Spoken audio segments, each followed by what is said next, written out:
नाज़रीन आदाब, न्यूज़ 18 उर्दू में आपका इस्तकबाल है। मैं हूं विशाल आजम। लगातार हम इस खबर पर बने हैं चूंकि ये खबर है इलेक्शन से जुड़ी, चुनाव से जुड़ी। आज मध्य प्रदेश के तमाम 230 सीटों पर वोट डाले जा रहे हैं और साथ ही साथ एक और सूबा यानी मिजोरम के भी 40 सीटों पर वोट डाले जा रहे हैं। और आज पहले यानी कि एक ही मरहले में पूरे के पूरे मध्य प्रदेश के 230 सीटों पर वोटिंग हो जाएगी।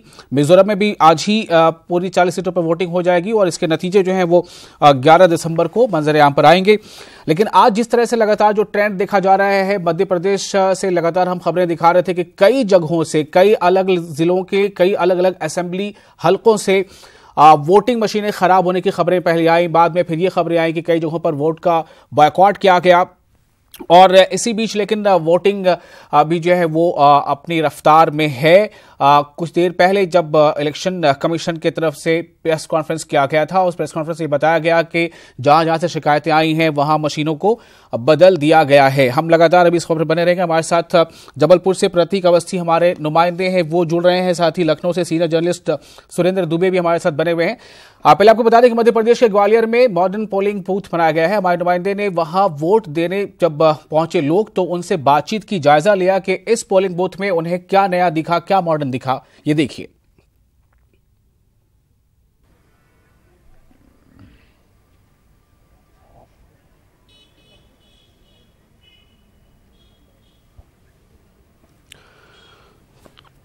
तो ये हम आपको थोड़ी देर में दिखाते हैं कि इस मॉडर्न जो बूथ बनाया गया था मध्य प्रदेश के ग्वालियर में, जो मॉडर्न पोलिंग बूथ बनाया गया है, इसका जायजा हमारे नुमाइंदे ने दिया। हम आपको थोड़ी देर में दिखाएंगे। सीधे रुख करते हैं प्रतीक अवस्थी का, हमारे साथ मौजूद है जबलपुर से। प्रतीक, इन सब खबरों के बीच सुबह से जैसे वोटिंग शुरू हुई है, कहीं से ईवीएम के खराब होने की खबर, कहीं से वोटिंग के बहिष्कार की खबर, कहीं से ये खबर कि उनके पास मतदाता पर्ची है यानी वोटिंग स्लिप है, लेकिन उसके बावजूद उनसे कहा जा रहा है कि आप फलां फलां तरह के आई कार्ड अपने साथ लेके आइए। हम आपसे जानना चाहते हैं कि जबलपुर में ओवरऑल कैसा रहा अभी तक का 3-4-5 घंटा? देखिए विशाल, अभी तक करीब 25% से अधिक जो मतदान है वो हो चुका है। 15 ईवीएम मशीन्स खराब हुई थी जिन्हें समय रहते बदल लिया गया। फिलहाल कुछ जगहों पर छुटपुट घटनाएं ऐसी हुई जब मतदान करने गए मतदाताओं को थोड़ा इंतजार करना पड़ा, लेकिन मशीनों को तय समय के मद्देनजर बदल लिया गया है। फिलहाल कहीं विवाद की स्थिति अब तक सामने नहीं आई है। सुगमता के साथ जो मतदान है वो चल रहा है। जबलपुर में 8 विधानसभा क्षेत्र आते हैं और इन 8 विधानसभा क्षेत्रों में करीब 2128 मतदान केंद्र हैं जो कि बनाए गए हैं। 400 से अधिक जो है संवेदनशील है। 300 से अधिक पिंक बूथ है। विशाल, मैं आपको बताना चाहूंगा, पिंक बूथ इस बार विशेष आकर्षण का केंद्र है। महिलाओं के लिए केंद्रित केंद्र, मतदान केंद्र बनाए गए थे और 9 सुगम केंद्र बनाए गए हैं जिसमें दिव्यांगजन बेहद आसानी से उनके लिए अच्छी व्यवस्था की गई है। वाहन की व्यवस्था भी उनके लिए की गई है ताकि उनको घर से एक वाहन उनके मतदान केंद्र तक लेकर आएगा और उन्हें वापस उनके घर पर भी छोड़ने जाएगा। तो मतदान के प्रतिशत को बढ़ाने के लिए यहाँ तमाम इंतजाम किए गए हैं और सुबह से ही सुगमता के साथ जो वोटिंग है वो चल रही है। जी प्रतीक, एक सवाल यहाँ पर अहम है कि जब कभी भी इंतखाबात यानी इलेक्शन का मौका आता है तो जो पार्टी सत्ता में होती है, इक़्तिदार में होती है, वो जाहिर सी बात है कि अपने द्वारा किए गए कार्यों का, जो उन्होंने काम किए हैं उसका बखान करती है, उसकी तशहीर करती है और वोटर से उम्मीद रखती है कि वो उसी के बुनियाद पर वोट करने आएंगे। जबकि विपक्षी दल यानी जो हिज़्ब इख्तिलाफ होता है वो इक़्तिदार के सत्ताधारी जो दल हैं, इक़्तिदार में जो पार्टी है, उसके द्वारा किए गए ऐसे काम जो सही नहीं रहे उसका हवाला देता है। मैं आपसे ये जानना चाहता हूँ कि ये मध्य प्रदेश का इंतखाबात उन आम इंतखाबात से थोड़ा अलग इसलिए है कि पिछले 15 सालों से 3 टर्म से एक पार्टी की सरकार वहां लगातार है। ऐसे में ये 15 साल से किसी पार्टी की सरकार होना, ये क्या सत्ताधारी दल के लिए एक पॉजिटिविटी है इलेक्शन के मौके पर, या उसके लिए एक चैलेंज है बहुत बड़ा कि कहीं एंटी इनकम्बेंसी वाले हालात पैदा ना हो? मैं आपसे जानना चाहता हूं आपकी क्या रीडिंग है? देखिए विशाल, बिल्कुल एंटी इनकम्बेंसी की बात चुनाव के पूर्व में लगातार की जाती रही है कि कहीं ना कहीं एंटी इनकम्बेंसी का फैक्टर शायद भाजपा के लिए कहीं ना कहीं नुकसानदायक ना हो। लेकिन जब टिकट वितरण हुआ और जिस प्रकार की गुटबाजी ना केवल भाजपा में भी देखी गई, लेकिन कांग्रेस तो अमूमन बदनाम इसी के लिए रहती है कि गुटबाजी उसमें ज्यादा देखी जाती है। तो जो टिकट का वितरण हुआ, जो चेहरे सामने आने थे, वैसा अमूमन जो देखा गया नहीं हो पाया। जब अंत में 40 सीटों के डिक्लेरेशन हुआ था 230 विधानसभा सीटों में से, तो कहीं ना कहीं ये प्रॉफिट भाजपा के ओर से लगता है कि उनको मिलेगा और एंटी इनकम्बेंसी का फैक्टर उनके लिए काम नहीं करेगा। लगातार बीजेपी की तमाम सभाएं हुई हैं, चाहे अमित शाह आए हो, चाहे नरेंद्र मोदी आए हो, लगातार 15 साल वर्सेस 55 साल की जो सरकार है, बार बार उसका उदाहरण दिया गया था। हर विधानसभा माफी चाहूंगा, हर जो जितनी भी चुनावी सभाएं अलग अलग विधानसभा क्षेत्रों में हुई थी, बार बार कांग्रेस के शासनकाल को याद किया जाता था। और 15 साल में लगातार जो कार्य किसानों के लिए, बिजली देने के क्षेत्र में आज 24 घंटे बिजली आम जनता को मिल रही, जो दावे सरकार करती है, इसके साथ ही साथ जैसे कि मध्य प्रदेश के जो मुख्यमंत्री शिवराज सिंह चौहान, वो खुद को मामा कहते, तो भांजे भांजियों को साइकिलिन देना, उनके उच्च शिक्षा की चिंता करना, और जो बुजुर्ग मतदाता, जो बुजुर्ग लोग हैं, उन्हें धार्मिक यात्राओं पर ले जाना, तो तमाम ऐसी योजनाएं रही जिसका बखान लगातार बीजेपी ने अपनी चुनावी सभाओं में किया है। वहीं दूसरी बात, भ्रष्टाचार के मुद्दों को लेकर के कांग्रेस लगातार आरोप प्रत्यारोप लगाती रही है भाजपा पे। तो जनता ने भाजपा को भी सुना है, कांग्रेस को भी सुना है, लेकिन अब उनका मत किस पार्टी की ओर जाता है, ये ईवीएम में अभी सहेज रहे हैं। चलिए, बहुत अच्छे से आपने इसका विस्तार से जानकारी दी है। सतीश, एक सवाल, प्रतीक, एक सवाल आपसे ये भी है कि जो खराबियां पाई गई जहां कहीं भी, लेकिन उसके साथ ही ये भी देखा गया कई जगहों पर कि लंबी लंबी कतारें हैं, और कई जगहों से ऐसी भी खबरें आई हैं कि 100 साल की उम्र से ज़्यादा के व्यक्ति भी वो वहां कतार में खड़े होते हैं और हक़ रायदही यानी मतदान का जो अधिकार है उसका इस्तेमाल करते हैं। ये पॉजिटिव साइन है कि जमहूरियत पर लोगों का यकीन है। आपने कोई ऐसा मंजर देखा हो जो आप बताना चाहते हो कि वाकई जबलपुर में एक मिसाल दिखी?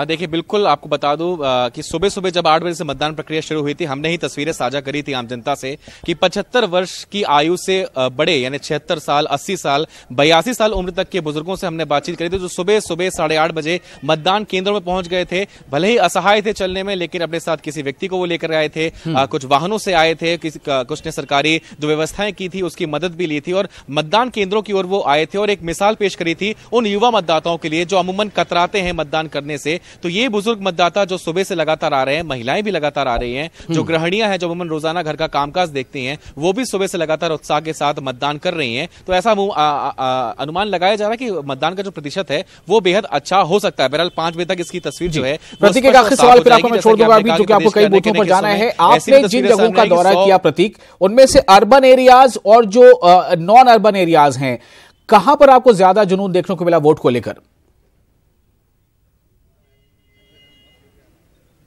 देखिए, बेसिकली मैं आपको बताऊं, अर्बन या रूरल की हम अगर बात करें तो अमूमन हर बार ये रहता है कि रूरल एरियाज में ज्यादा अमूमन तस्वीरें रहती है मतदान के लिए, लेकिन इस बार ऐसा कुछ नहीं है। मतदान के लिए दोनों ही जगह तस्वीरें जो हैं वो कुछ एक से ही बयां हो रही हैं, और स्पष्ट रूप से कहा जाए तो मतदान के लिए जो उत्साह है मतदाताओं में वो देखते ही बनता है। शुक्रिया आपका प्रतीक, हम फिर आपसे जुड़ेंगे।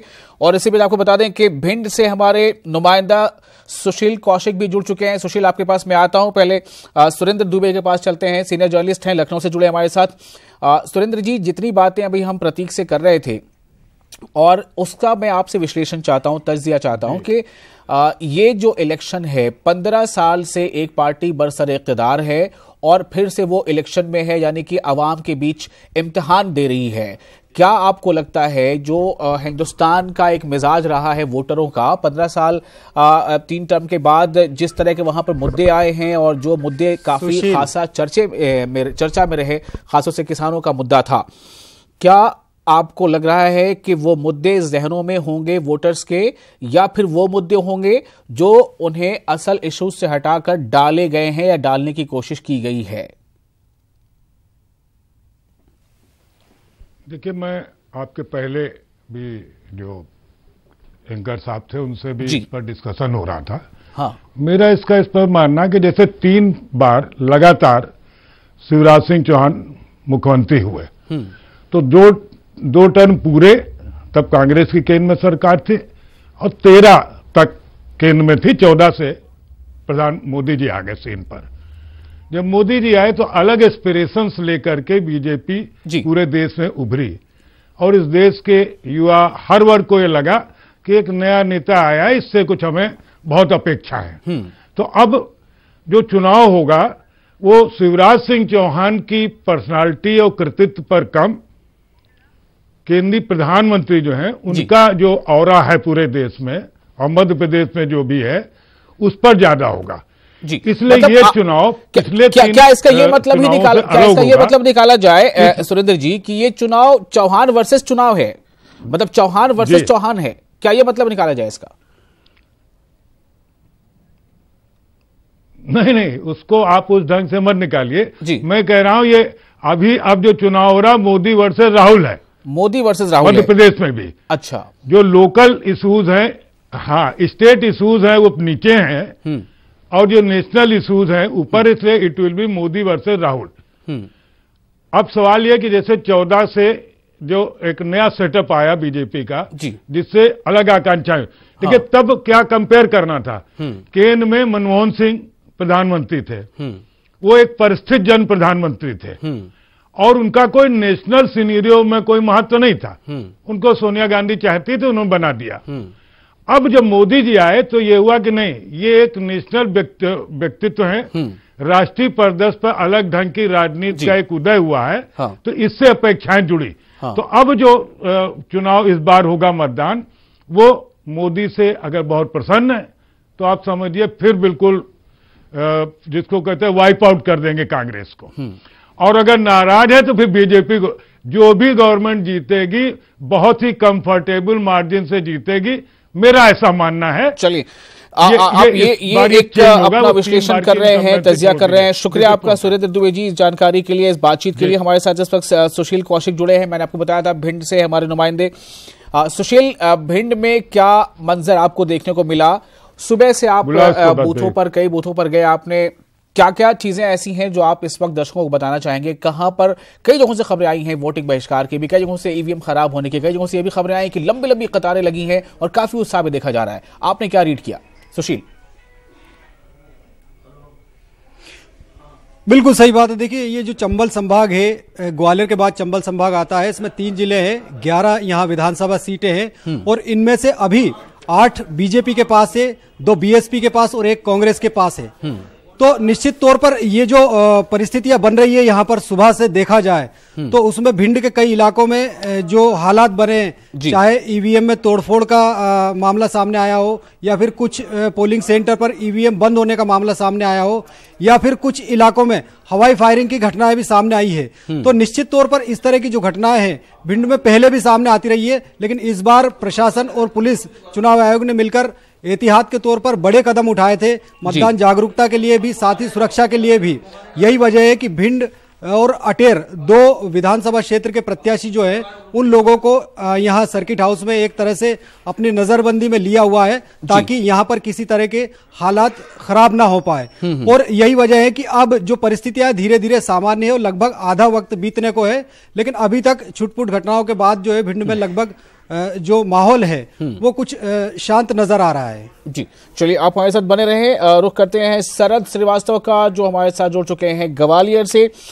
शरद, ग्वालियर की क्या कहानी है? क्या ग्वालियर में भी आपको ऐसा सुनने में देखने को आया कि ईवीएम कहीं काम नहीं किया हो, या फिर मतदाता पर्ची होने के बावजूद किसी से यह कहा जा रहा हो कि आप दूसरी या तीसरी तरह का एक कोई आइडेंटिटी कार्ड दिखाएं?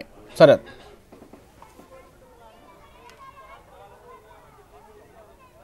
हाँ बिल्कुल, देखिए यहाँ हम ग्वालियर में इस वक्त जिस मतदान केंद्र पर खड़े हैं उसको मॉडल मतदान केंद्र के तौर पर बनाया गया था, लेकिन यहाँ पर भी कहीं ना कहीं जो पोलिंग बूथ क्रमांक 34 है वहाँ पर मतदान रुका हुआ है अभी आधा घंटे। हालांकि बाहर का नज़ारा देखकर आपको लगेगा कि वाकई में ये जो तस्वीर है दरअसल मतदाताओं को रिझाने के लिए वो आयोग की ओर से की गई थी, और जो कोशिशें हैं उनकी सराहना भी होनी चाहिए, लेकिन कहीं ना कहीं जो कमियां हैं वो ज़रूर रह गई हैं। और यही वजह है कि इस खुशनुमा माहौल जो आपको इस बात नज़र आ रहा है, जैसे ही आप अंदर कक्ष में जाएंगे तो 34 नंबर की जो मशीन है और 37 नंबर की जो मशीन है वो खराब हुई है, और वहाँ पर मतदाताओं को कतार में करीब आधा घंटे से भी ज़्यादा वक्त तक खड़े रहना पड़ रहा है। इस बात को लेकर कहीं ना कहीं लोगों में नाराज़गी है, और उनका कहना है कि ये जो व्यवस्थाएं, उन व्यवस्थाओं के साथ साथ अगर ईवीएम को लेकर भी व्यवस्था दुरुस्त होती तो शायद ये माहौल का कुछ और ही मजा होता। हमारे साथ कुछ लोग मौजूद हैं, हम उनसे बात करेंगे। अच्छा, ये बताइए कि क्या परेशानी आ रही थी अंदर? ये परेशानी आ रही है, तीसरी बार परेशानी आई है। जितना अच्छा पोलिंग बूथ स्कूल प्रशासन ने बनाया है, उतनी ही खराब व्यवस्था इस निर्वाचन आयोग की है। सुबह से तीसरी बार मतदान रुक चुका है। पहले 1 घंटे के लिए मतदान रुका, अभी 1.25 घंटे से मतदान रुका हुआ है बूथ नंबर 34 में। जितनी अच्छी व्यवस्था स्कूल प्रशासन की है उतनी खराब व्यवस्था निर्वाचन आयोग की इस पोलिंग बूथ पर है। अच्छा बताए क्या परेशानी आई? परेशानी यही है कि बार बार मशीन रुक जाती है। इतना मॉडर्न जो बनाया गया है यहाँ पर आदर्श मतदान केंद्र, इसके लिए पूरी व्यवस्था की गई है बढ़िया सी, लेकिन प्रशासन की तरफ से बहुत परेशानी आ रही है। तो ये देख सकते हैं आप इस तरीके की जो परेशानियां हैं वो यहाँ जो मॉडल पोलिंग बूथ बनाया गया है वहाँ पर भी देखने को कहीं ना कहीं मिल रही है। तो इस मामले पर भी चुनाव आयोग को कहीं ना कहीं संज्ञान लेना चाहिए, और अगर इतना ज्यादा वक्त लग रहा है सही करने में ईवीएम को, तो फिर एक बड़ा सवाल इस बात को लेकर भी है कि जो व्यवस्थाएं हैं वो वाकई में दुरुस्त हैं भी या नहीं। जी शरद, थोड़ा अब बात करते हैं कि आपकी रीडिंग क्या रही है। ये जो इलेक्शन है, मैं बार बार सबसे ये सवाल कर रहा हूँ अपने मेहमानों से भी कि 15 साल से एक पार्टी है, वो बरसर इक़्तिदार है, अगर अच्छे काम है तो जनता उनको खुश होकर उनको फिर से मौका देगी, और अगर अच्छे काम नहीं है तो शायद जनता कुछ और सोचे। आपकी रीडिंग क्या है कि ये चुनाव क्या कहीं से आपको ऐसा लग रहा है कि इनकम्बेंसी फैक्टर जैसा कोई मामला है, या जो स्थानीय मुद्दे हैं, जो वहाँ पर लोकल इश्यूज हैं वो क्या हैं? यानी अगर जो वोटर लाइन में खड़ा है लंबे लंबे कतारों में 1-1 घंटे 2-2 घंटे का, कि वो तकलीफ भी बर्दाश्त कर रहा है, तो उसके मन में क्या है, क्या मुद्दे वहाँ पर हैं, स्थानीय मुद्दे जिनके बिना पर वो वोट करने गए?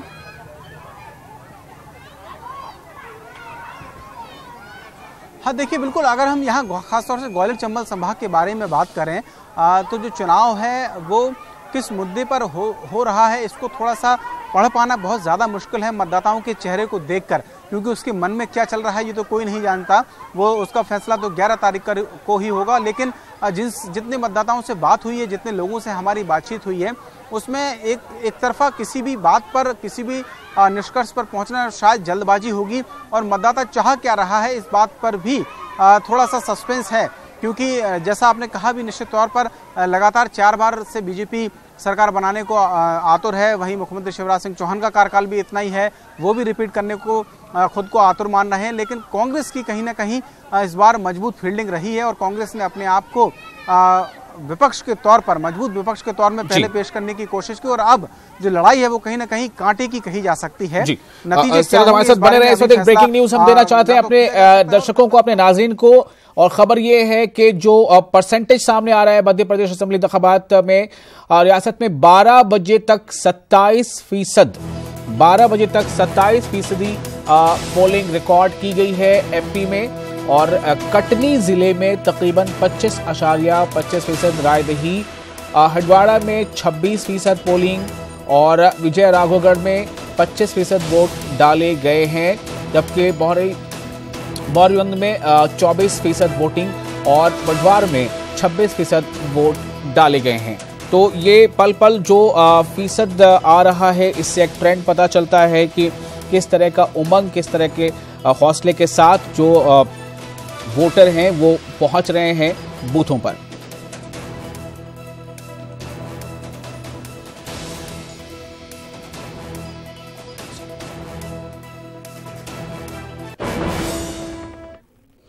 और हम आपके साथ बता दें कि इस वक्त एक खबर ये भी आ रही है कि शाहजहांपुर से ये खबर थी कि खबर वोटिंग का लगातार दौर चल रहा है। इसी बीच सेक्टर अधिकारी जो हैं वहां के अफसर सोहन बजाज को बताया गया है कि उन्हें बर्खास्त किया गया है। ये भी हमें फ्लैश आ रहा है, जो ज़्यादा जानकारी मिल रही है, और इसके पीछे वजह ये बताई जा रही है कि वो हेडक्वार्टर में रहने के बजाय वो ईवीएम मशीनों के साथ होटल में रुके थे। तो क्या इसके पीछे कुछ ऐसी बात थी? सोशल मीडिया पर वीडियो भी काफ़ी वायरल हुआ था, तो इसको लेकर भी खबरें आ रही थी कि आखिर ऐसा क्यों है। और हमने कई बार देखा है कि कई दूसरे जो लीडर्स हैं वो इसे ये बता रहे हैं कि कहीं ना कहीं इसमें एक लापरवाही बरती गई है। और इस वक्त एक और अहम खबर श्रीनगर से है। श्रीनगर में एक सियासी कारकुन पर फायरिंग का मामला जो है वहाँ मंजर-ए-आम पर आया है। नामालूम बंदूक बरदारों की कार्रवाई हुई है बोटा कदल में। लाल बाजार में फायरिंग, और पॉलिटिकल वर्कर मिर्जा सज्जाद पर गोलियां दागी गई हैं। हालांकि खबर यह भी है कि मिर्जा सज्जाद को कोई नुकसान नहीं हुआ है, और जो उनके मुहाफिज मिर्जा सज्जाद के मुहाफिज ने जवाबी कार्रवाई भी की है। और इस वक्त की खबर जम्मू कश्मीर से, श्रीनगर में एक सियासी कारकुन पर फायरिंग का वाक़या पेश आया है। नामालूम बंदूक बरदारों की कार्रवाई बोटा कदल लाल बाजार में, और फायरिंग का मामला, ये पॉलिटिकल वर्कर मिर्जा सज्जाद जो हैं उन पर गोलियां दागी गई, लेकिन जो खबरों के मुताबिक पता चल रहा है उससे मिर्जा सज्जाद को कोई नुकसान नहीं हुआ है। मिर्जा सज्जाद के मुहाफिज ने, यानी जो सिक्योरिटी गार्ड्स हैं, उनके बॉडी गार्ड्स हैं, उन्होंने जवाबी कार्रवाई भी की है।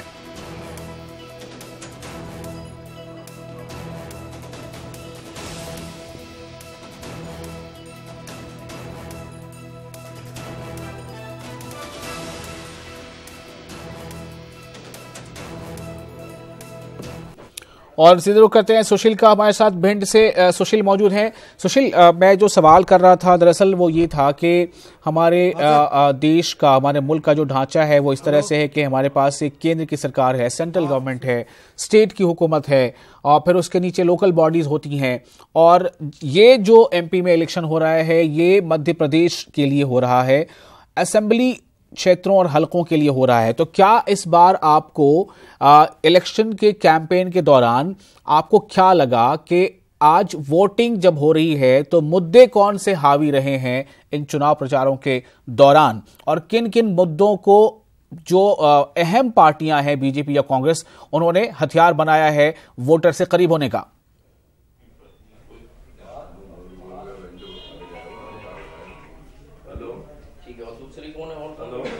आपको आवाज मिल पा रही है सुशील? जी जी, सवाल दोहराइए अपना। जी सुशील, सवाल सिंपल है कि जब वोटर आज लंबी लंबी कतारों में खड़े हैं और वोट देने के लिए, तो इस दौरान चूंकि ये मध्य प्रदेश रियासत की के लिए वोटिंग हो रही है, वहां की हुकूमत बननी है, तो भिंड में अगर हम बात कर रहे हैं तो भिंड में कौन कौन से मुद्दे हावी रहे हैं इलेक्शन कैंपेन के दौरान, और किन मुद्दों के इर्द गिर्द ये चुनाव जो है वो दिखाई दे रहा है आपको?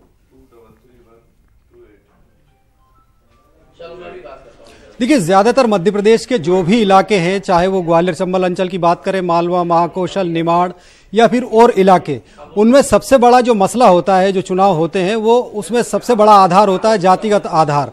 तो चंबल अंचल में भी ये जो मुद्दा है सबसे बड़ा होता है। हर पार्टियां जो एक थोकबंद वोट होता है किसी भी जाति का, तो उस जातिगत आधार पर जो है कैंडिडेट को मैदान में उतारती है। एक तो जातिगत मुद्दा रहता है, दूसरा ग्वालियर चंबल अंचल में दो बड़े घटनाक्रम हुए थे अप्रैल मई में। तो एक तो दलित हिंसा हुई थी जो ग्वालियर और भिंड जिले में सबसे ज्यादा उसका प्रभाव रहा था। उस दौरान करीब 5-6 लोगों की मौत भी हुई थी। और उसके बाद सवर्ण आंदोलन जो हुआ था। तो ये जो मसले हैं, इसके अलावा जो अलग अलग विधानसभा क्षेत्र हैं, उन विधानसभा क्षेत्रों में अलग अलग मुद्दे होते हैं। लेकिन इस बार इस अंचल में किसी तरह की कोई लहर नहीं है। हर विधानसभा क्षेत्र में जो प्रत्याशी खड़े हैं, उन प्रत्याशियों के दम पर ही उनको चुनाव लड़ना पड़ रहा है। हालांकि ये जरूर है कि भारतीय जनता पार्टी को कहीं ना कहीं शिवराज सिंह चौहान से थोड़ी उम्मीदें हैं, लेकिन हर विधानसभा क्षेत्र में ऐसे हालात नहीं है, बीजेपी के हो या फिर कांग्रेस के। कांग्रेस भी अगर ज्योतिरादित्य सिंधिया के भरोसे है तो वहां भी इस तरह के हालात नहीं है। तो अलग अलग विधानसभा क्षेत्रों में अलग अलग मुद्दे हैं, और जो प्रत्याशी हैं उन प्रत्याशियों को अपने दम पर ही इस चुनाव में मशक्कत करना पड़ रही है। 2013 की तरह यहां इस बार कोई लहर देखने के लिए नहीं मिल रही है, बड़ी लहर। जी, मैं यही आपसे जानना चाह रहा था। इस वक्त जो हमारे साथ पॉलिटिकल एनालिस्ट मौजूद थे, उनका ये कहना था कि बेशक ये मध्य प्रदेश रियासत की हुकूमत बनने के लिए इंतखाबात हो रहे हैं, वोटिंग हो रही है, लेकिन जो इलेक्शन कैंपेन का मोड था वो मोड इस तरह से हो गया कि मोदी वर्सेस राहुल। मैं आपसे जानना चाहता हूं कि हो सकता है कि उनका विश्लेषण,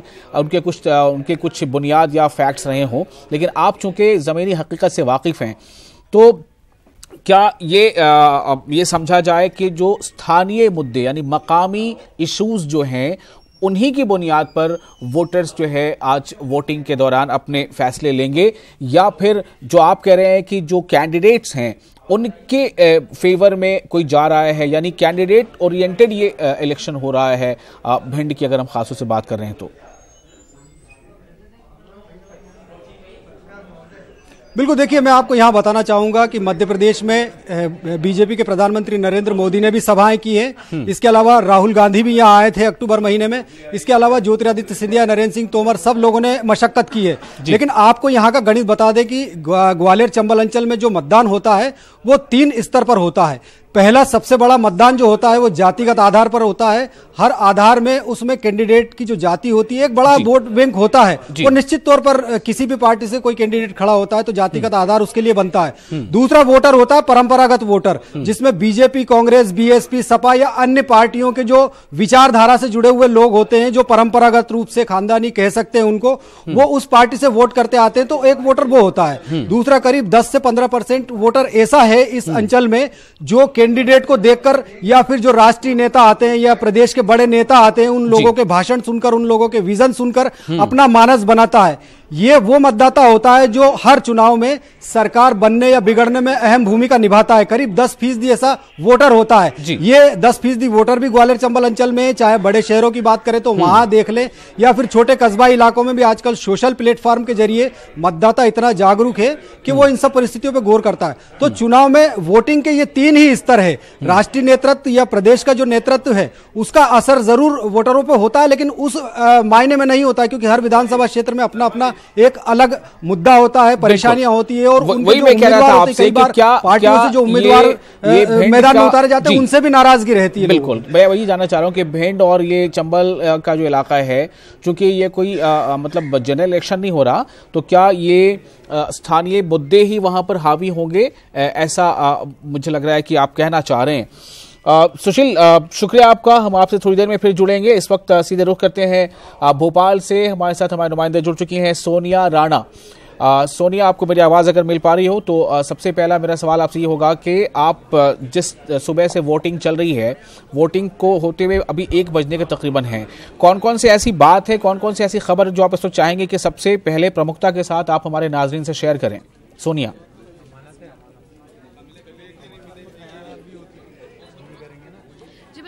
सबसे पहले तो मैं आपको बता दूं, मैं इस वक्त दक्षिण पश्चिम विधानसभा की भोज यूनिवर्सिटी में उसका बूथ है, वहां पर मैं मौजूद हूं, जहां पर अभी सेलिब्रिटी आई हुई है। सेलिब्रिटी मैं आपको बता दूं, जो स्टार प्लस पे एक सीरियल आता है, ये है मोहब्बतें, इशिता के नाम से फेमस है, आप देख पा रहे होंगे मेरे साथ फ्रेम में वो है, और यहाँ पर वो वोटिंग करने के लिए आई हैं और उनकी फैमिली भी यहाँ पर आई हुई है। और अगर मैं भोपाल की बात करूँ तो यहाँ पे सबसे ज्यादा उत्साह युवा वोटर्स में देखा गया है। युवा वोटर्स जो है बड़ी संख्या में बढ़ चढ़ कर आगे आ रहे हैं और जो है अपने मत का उपयोग कर रहे हैं, और उनमें खास बात भी ये देखने को मिल रही है कि वो किसी से इन्फ्लुएंस ना होकर वो अपने जी।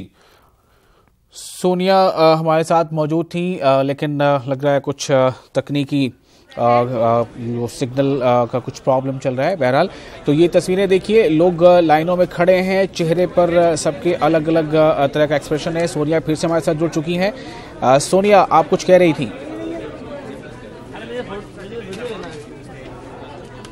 जी बिल्कुल, मैं बोल रही थी कि युवा वोटर्स में खासतौर से इस बार उत्साह देखने को मिल रहा है, और युवा के साथ साथ जो बुजुर्ग मतदाता है वो भी यहाँ पर आए हुए हैं। और भोपाल में इस बार क्यूलेस मतदान केंद्र बनाए गए हैं, जहाँ पर ई क्यूलेस मतदान के बूथ भी हैं और क्यूलेस भी। मैं आपको डिफरेंस बता दूं, ई क्यूलेस वो मतदान केंद्र है जहाँ पर एक एप्लीकेशन आपको इंस्टॉल करनी रहेगी। एप्लीकेशन में आप अपना रजिस्ट्रेशन कराइए, आप अपनी अपॉइंटमेंट लीजिए, टाइम स्लॉट अपने हिसाब से बुक कीजिए जब आपको वक्त हो, और आप जाइए तो उस वक्त आपको कोई भीड़ नहीं मिलेगी। प्लस यहाँ पर क्यूलेस मतदान केंद्र बनाए गए हैं। क्यूलेस मतदान केंद्र ही एक है जहां पर मैं इस वक्त खड़ी हुई हूं, और यहां पर जितने भी बुजुर्ग आए हुए हैं मैं आपको एक बार दिखाना चाहती हूं। जो बुजुर्ग यहां पर आए हुए हैं वो यहां पर आते हैं, अपना टोकन लेते हैं, अपना टाइम स्लॉट बुक कराते हैं। इसमें उनको लाइन में लगने की जरूरत नहीं पड़ती, तो काफी सहूलियत भरी चीज है जो इस बार चुनाव आयोग ने की है। हम बात करते हैं, कुछ लोग हमारे साथ हैं।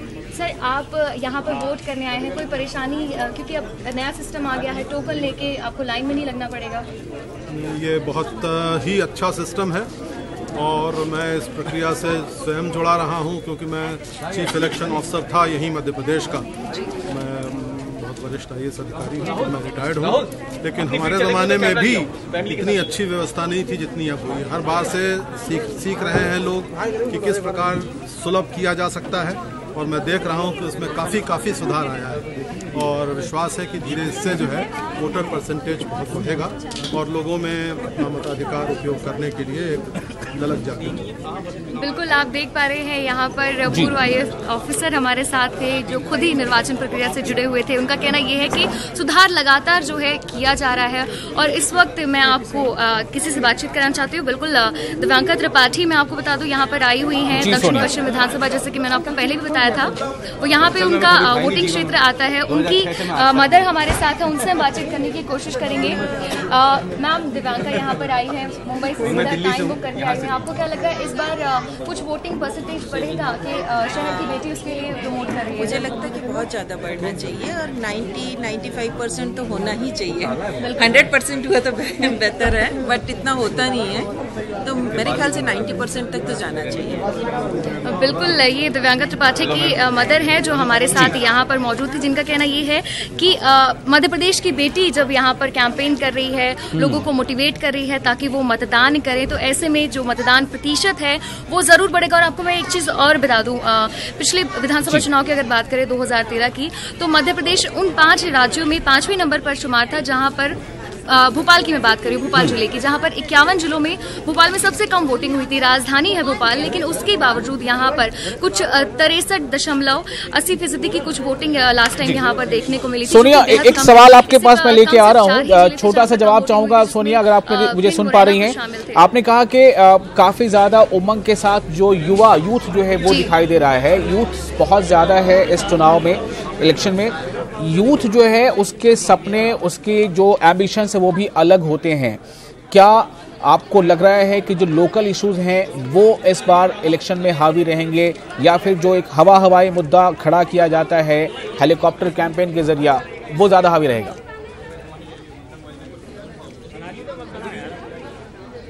जी बिल्कुल विशाल, आपका सवाल बहुत ही लाजिब है। यहाँ पर मुद्दों की जब बात होती है तो मुद्दे हवाई ही आते हैं। जब राहुल गांधी आते हैं तो वो सभा में हवाई ही बातें करते हैं, केंद्र के मुद्दे लेकर आते हैं। ऐसा लगता है कि वो राज्यसभा विधानसभा चुनाव के लिए प्रचार नहीं कर रहे, लोकसभा के लिए प्रचार कर रहे। और ऐसे ही जो मोदी भाषण देते हैं तो कई बार वहां पर भी एक हवाई फायरिंग जो होती रहती है वो देखने को मिलती है। स्टेट के मुद्दे हैं उनको कम छुआ जाता है, लेकिन इस बार का जो युवा है वो सजग है, वो देख रहा है कि कौन क्या कर रहा है। और जिस तरीके से वायरल वीडियोस का एक ट्रेंड चला था विधानसभा चुनाव के पहले, बहुत सारे वायरल वीडियोस हो रहे थे, बीजेपी हो या कांग्रेस, हर तरीके से जो उनका डर्टी ट्रिक्स डिपार्टमेंट है वहां से इस तरीके की चीजें वायरल हो रही है, ऐसा कहा जा रहा था।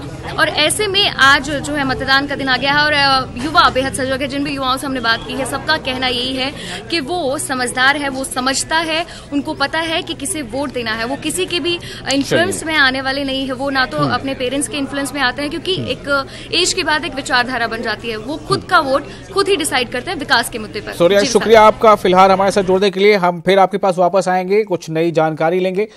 तो इस वक्त अभी आप सुन रहे थे, हमने बात की जबलपुर, भिंड और साथ ही ग्वालियर और भोपाल के नुमाइंदों से। बात यही सामने आ रही है कि कई जगहों से वोटिंग जो ईवीएम है वो खराब हुई है। इलेक्शन कमीशन ने पीसी की ईवीएम को बदलने की बात की और इस बीच लोगों में उमंग है, हौसला है, परसेंटेज माना जा रहा है कि ठीक ठाक है।